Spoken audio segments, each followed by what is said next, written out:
GTA games are filled with controversial content, but not equally. For example, some games are near ban-worthy. Let's take a look from reverse order, meaning least controversial, like the handheld. Grand Theft Auto's handheld editions are like the Zen masters of the franchise, surprisingly chill compared to their console cousins. While mainline GTA games often spark controversy with their ultra-violent narratives and provocative content, the portable versions seem to have taken a much more relaxed approach to storytelling and gameplay. Let's talk Liberty City Stories and Vice City Stories, the PlayStation Portable and PlayStation 2 gems that actually flew under the controversy radar. These games, despite being part of the notorious GTA brand, were more like narrative road trips than the intense, media-baiting experiences of their bigger siblings. They maintained the core gameplay mechanics, but dialed back the shock value to something much more digestible. The stories in these handheld titles felt more personal and grounded. Instead of massive, globe-spanning crime sagas, players got more intimate narratives about survival, family, and local power dynamics. Take Tony Cipriani in Liberty City Stories.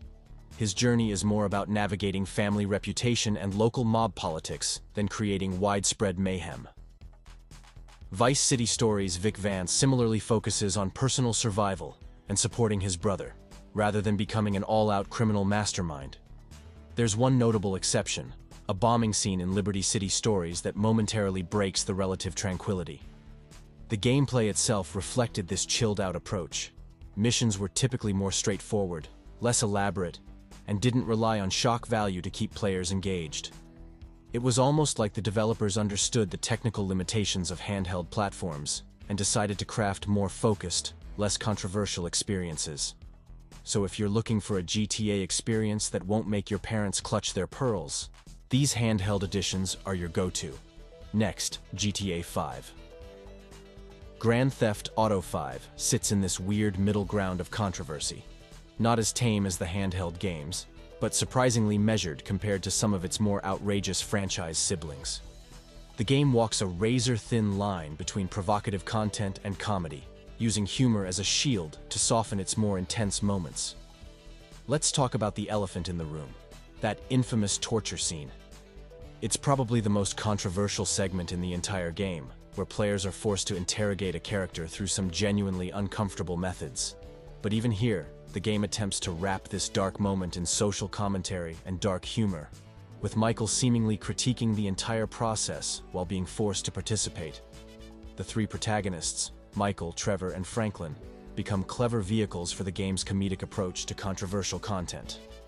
Trevor, in particular, becomes a walking joke of extreme behavior, almost cartoonishly over the top to the point where his actions feel more like dark comedy than genuine shock value. It's like the writers knew exactly how to make potentially offensive content feel more digestible through pure absurdity. Satirical elements act like a protective layer throughout the game. Every potentially controversial moment gets cushioned by some form of social commentary or meta-humor. The game's take on American culture, capitalism, and modern life feels like a stand-up comedy routine, more than a serious critique, which helps diffuse potential outrage. Sexual content and violence exist in GTA 5, but they're presented with a wink and a nudge. Unlike earlier entries that felt more gratuitous, this game seems almost self-aware, constantly looking at the player as if to say, "Can you believe how ridiculous this all is?" The humor becomes a strategic defense mechanism against potential criticism. Violence in the game, while present, feels more stylized and less gruesome compared to previous titles. Missions might involve shootouts and criminal activities, but they're choreographed more like action movie sequences than genuinely disturbing scenarios. The game constantly reminds you that you're in a satirical playground, not a serious crime simulator. Ultimately, GTA 5 is like that friend who makes inappropriate jokes, but somehow makes them funny enough that you can't help but laugh. It pushes boundaries while simultaneously providing just enough comedic padding to make those boundaries feel less sharp. It's controversial, sure, but it's controversy with a comedic safety net. Grand Theft Auto 3 was basically the Wild West of open-world gaming, the moment where the series truly pushed boundaries and made the gaming industry collectively gasp. This wasn't just a game.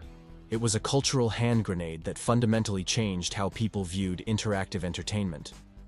The game's controversial nature wasn't just about the violence, though there was plenty of that. Grand Theft Auto 3 introduced a level of player agency in criminal activities that was unprecedented. Murdering civilians, hijacking cars, causing massive urban destruction. These weren't just game mechanics. They were a statement about player freedom that absolutely terrified parents and moral watchdog groups everywhere. Unlike later games that would wrap controversial content in layers of satire, GTA 3 was raw and unfiltered. The game's depiction of urban crime felt visceral and uncomfortably realistic. Claude, the protagonist, was essentially a blank slate of pure criminal potential, allowing players to explore the darkest impulses of open-world gameplay without much moral counterweight. S-workers became a gameplay mechanic for the first time, not just a background element. Players could literally pick up these workers, engage in implied sexual activities to regain health, and then potentially murder them afterward. This was so controversial that some versions of the game had these mechanics slightly modified or toned down after initial release. The game's representation of urban crime and gang culture walked an extremely thin line between commentary and exploitation.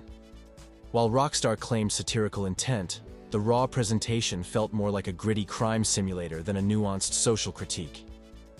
Minority communities were often depicted through very narrow, problematic criminal stereotypes that would be considered unacceptable by today's standards.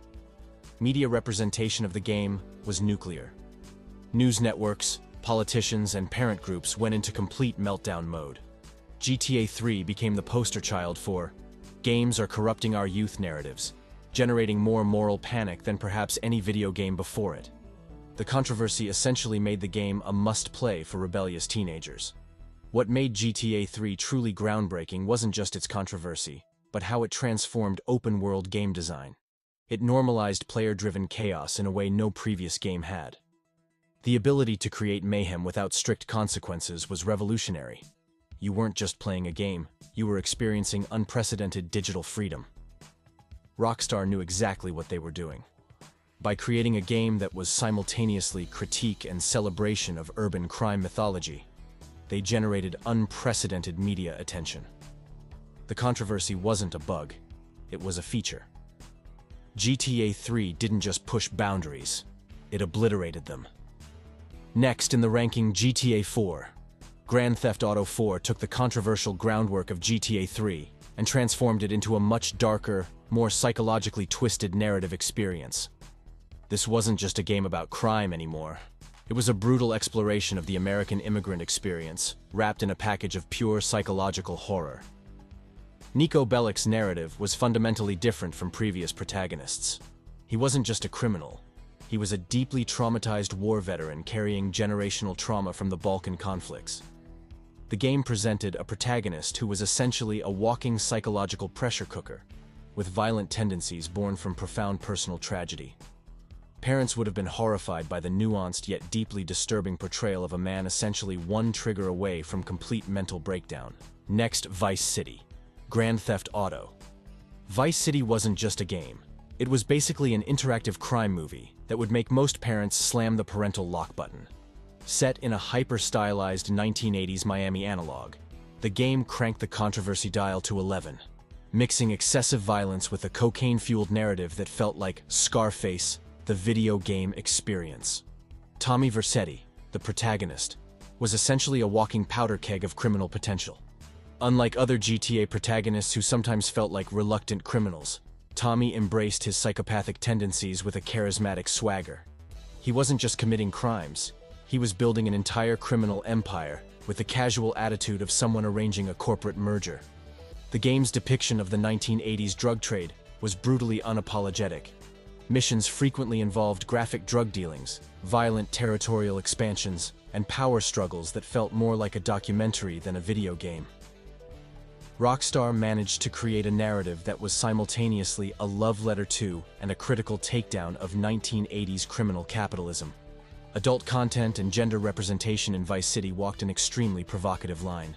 Female characters were often depicted through hypersexualized Miami Vice-style archetypes, reflecting the era's problematic gender dynamics.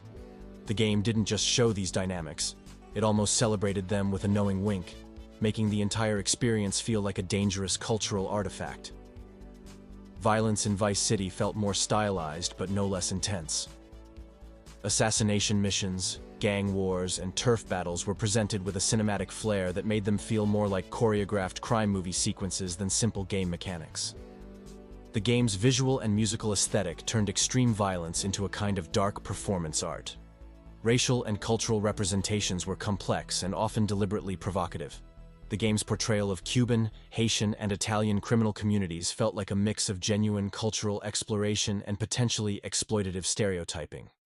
Rockstar was essentially holding up a mirror to 1980s cultural representations, but that mirror was cracked and deliberately uncomfortable. By using actual 1980s music and embedding it so perfectly into the criminal narrative, Rockstar transformed the entire experience into a kind of interactive cultural critique. You weren't just playing a game, you were experiencing a dark, twisted version of American cultural history. There was an underlying intelligence to the provocation, a sense that Rockstar was doing more than just trying to shock. They were trying to deconstruct an entire era of American cultural mythology.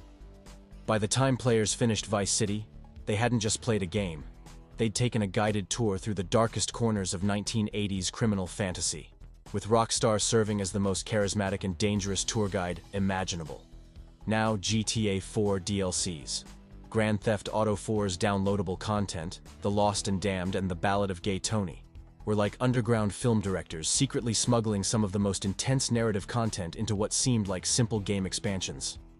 These weren't just additional game modes. They were full-blown psychological deep dives into subcultures most games wouldn't dare touch. The Lost and Damned, focusing on biker gang culture, was essentially a brutal exploration of masculine toxicity and brotherhood. Johnny Klebitz wasn't just a character, he was a walking representation of post-traumatic stress and motorcycle gang dynamics. The game depicted gang life with a raw, unflinching lens that made most crime narratives look like children's bedtime stories. Violence wasn't just a mechanic here.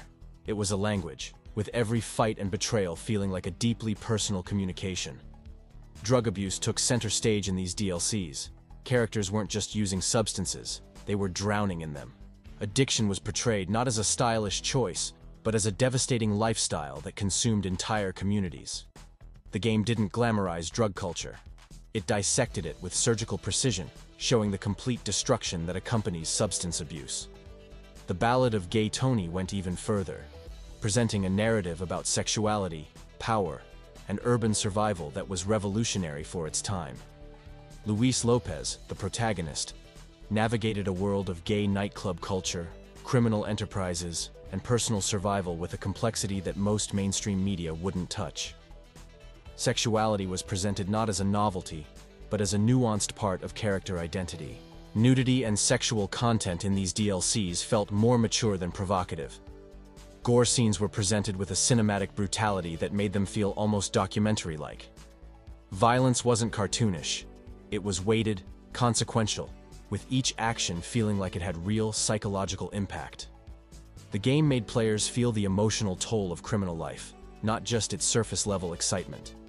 What made these DLCs truly remarkable was how they expanded the narrative universe of GTA 4. They weren't just additional content. They were entire worlds that could have existed as standalone experiences. By the time players finished these expansions, they hadn't just played additional game content. They'd taken a masterclass in how video games could function as serious narrative art. Now finally, the most controversial GTA game of all time. San Andreas, Grand Theft Auto. San Andreas wasn't just a game. It was essentially a cultural earthquake that redefined what controversial content could mean in video games. This wasn't just pushing boundaries.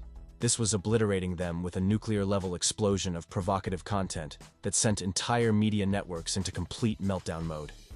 CJ's journey through a fictionalized Los Angeles was a masterclass in cultural provocation. The game's depiction of gang culture, racial dynamics, and urban survival was so raw and unfiltered that it made previous GTA entries look like children's cartoons. Rockstar didn't just represent gang culture, they dissected it with the precision of a sociological study wrapped in a video game package. The infamous hot coffee mod became the most legendary controversy in gaming history. What started as a hidden adult minigame became a national conversation about video game content, ratings, and digital morality. The scene was so provocative that it literally forced the Entertainment Software Rating Board to reconsider how they classified game content. Parents were absolutely losing their minds, and political commentators found their new moral panic mascot.